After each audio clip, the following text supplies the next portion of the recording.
I froze in the doorway. One sentence stripped 25 years to the bone.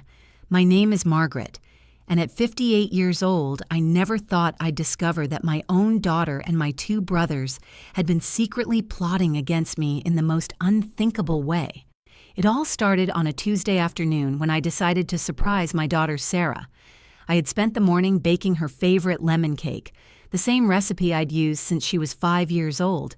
I thought it would be wonderful to drop by her house unexpectedly and share this sweet moment together, just like we used to when she was younger. When I arrived at her house, I noticed my brother's cars parked outside. Thomas's blue SUV and David's silver sedan were both there, which struck me as odd since Sarah had never mentioned any family gathering. But I thought maybe they had decided to visit her spontaneously, just like I had.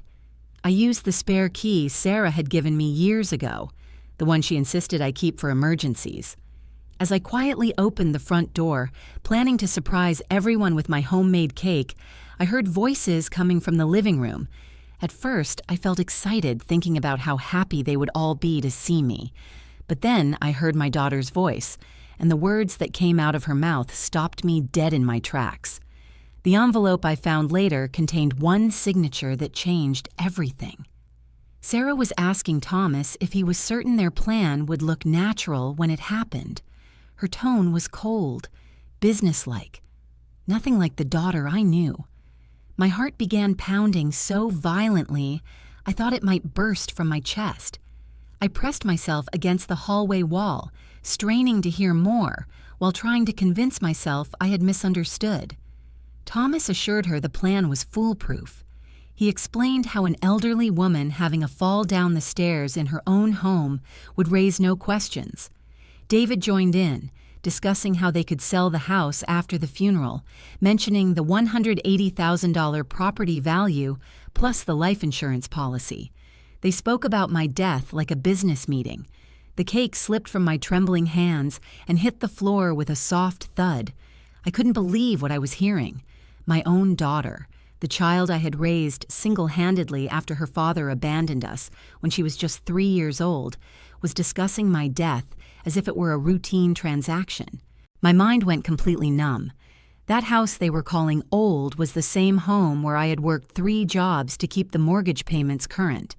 It was where I had stayed up countless nights nursing Sarah through childhood illnesses, where I had helped her with homework at the kitchen table until midnight, where I had celebrated every one of her achievements with tears of pride.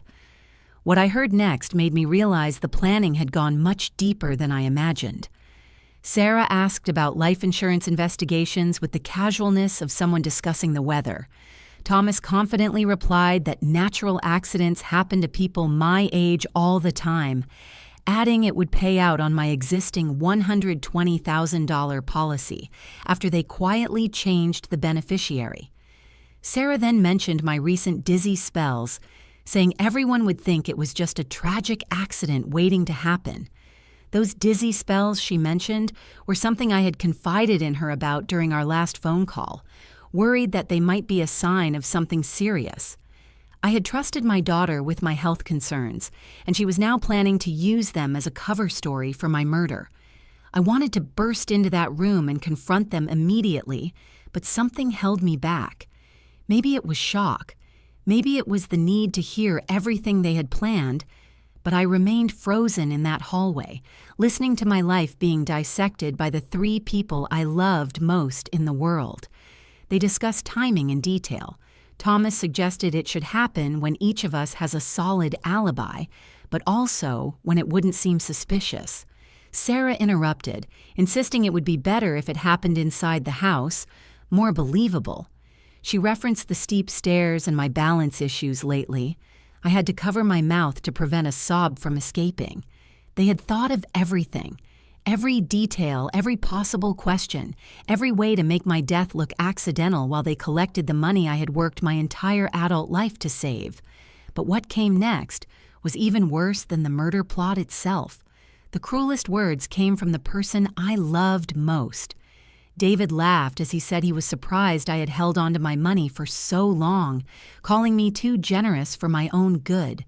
Sarah replied with obvious satisfaction in her voice that once this was over, they could finally live the lives they deserved instead of waiting for me to decide how to spend my money.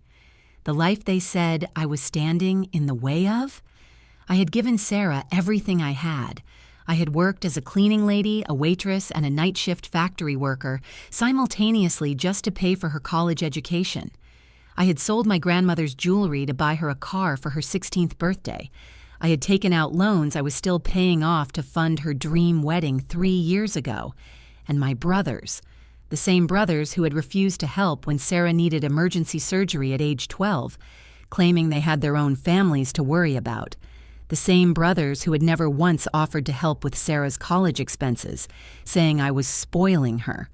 Now they wanted to benefit from my death. I heard chairs scraping against the floor and realized they were about to end their meeting.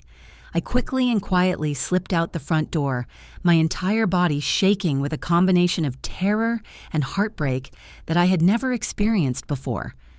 I sat in my car for nearly 20 minutes trying to process what I had just heard. My own daughter, my baby girl, the reason I had lived and breathed for the past 25 years, wanted me dead for money, and she had enlisted my own brothers to help her plan my murder. The decision I made that night would turn their perfect plan into their worst nightmare. The drive home was a blur of tears and disbelief. When I finally reached my house, the house they were planning to sell after killing me, I sat at my kitchen table and stared at the walls covered with Sarah's school photos, her graduation pictures, and family memories that now felt like lies. That night, I didn't sleep a single minute. I kept replaying their conversation over and over in my mind, hoping I had somehow misunderstood, hoping it was all a terrible nightmare I would wake up from. But every time I closed my eyes, I heard Sarah's voice talking about my death with such casual cruelty. By morning, I had made a decision that would change everything. If my own family wanted to play this deadly game, then I was going to make sure I won. But I needed help, and there was only one person in the world I could trust completely. My neighbor Elena, who had been like a sister to me for over 15 years. Elena was a retired nurse who had always been there for me through every crisis, and now I was about to ask for her help with the most dangerous plan of my life. When I knocked on Elena's door that morning, she took one look at my face and immediately pulled me inside. I told her everything. The conversation I had overheard, the cold way my daughter had discussed my death, the involvement of my brothers, the detailed planning they had already done. Elena listened in stunned silence, her expression growing more horrified with each revelation. Elena initially wanted to call the police immediately, but I explained we had no concrete evidence. It was my word against theirs, and they would just claim I had misheard or was having some kind of breakdown. I needed proof. I needed to catch them in the act. That's when Elena surprised me with her response. She suggested we give them exactly what they wanted, let them think their plan worked, but control every aspect of it ourselves.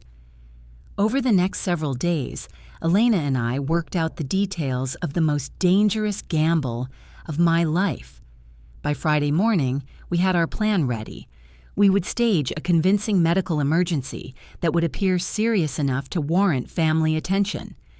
Elena's medical background helped us create a believable scenario where she could call my family with devastating news. 3 days later, Elena called Sarah to report that my condition had taken a sudden turn for the worse. She explained that I had collapsed and that despite efforts to help me, I hadn't made it.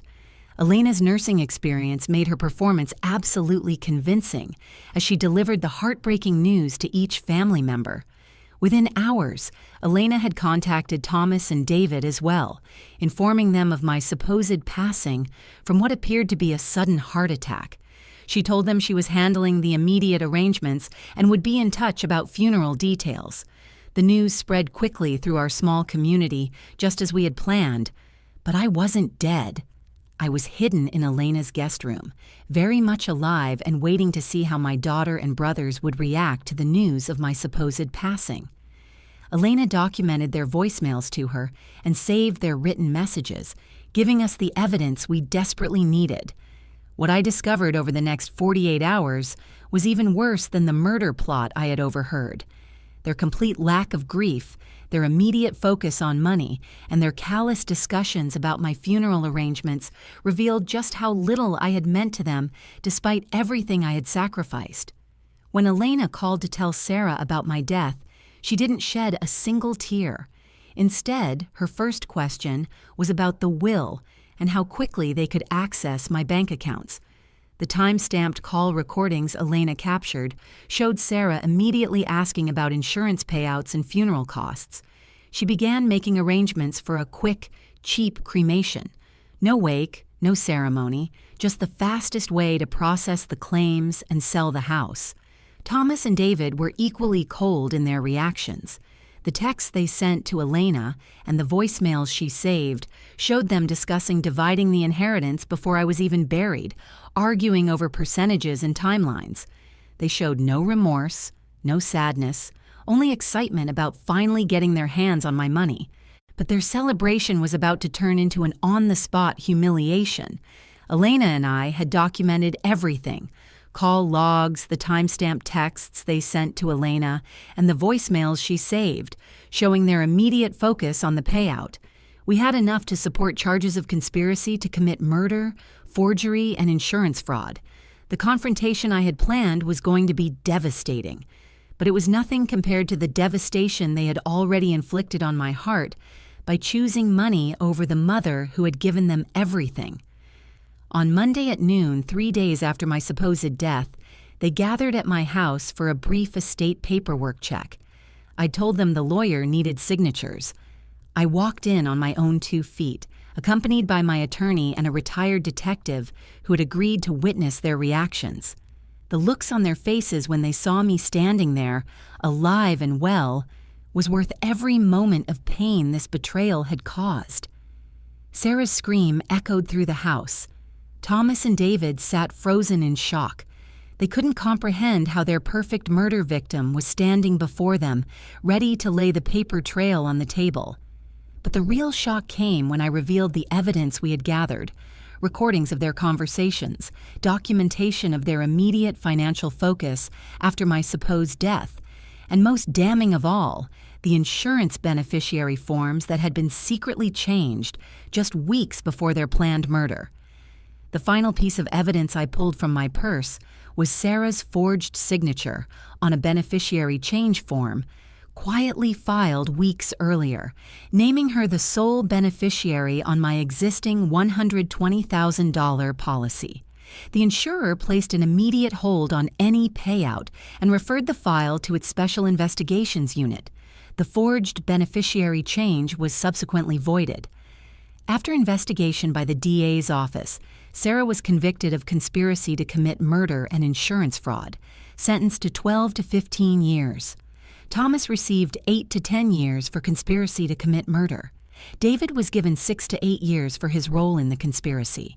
The forged beneficiary change was voided, restitution ordered, and the claim denied. If this story moved you, please consider supporting the channel with a super thanks. Your support helps me bring you more real-life stories that matter. Don't forget to subscribe and hit the notification bell.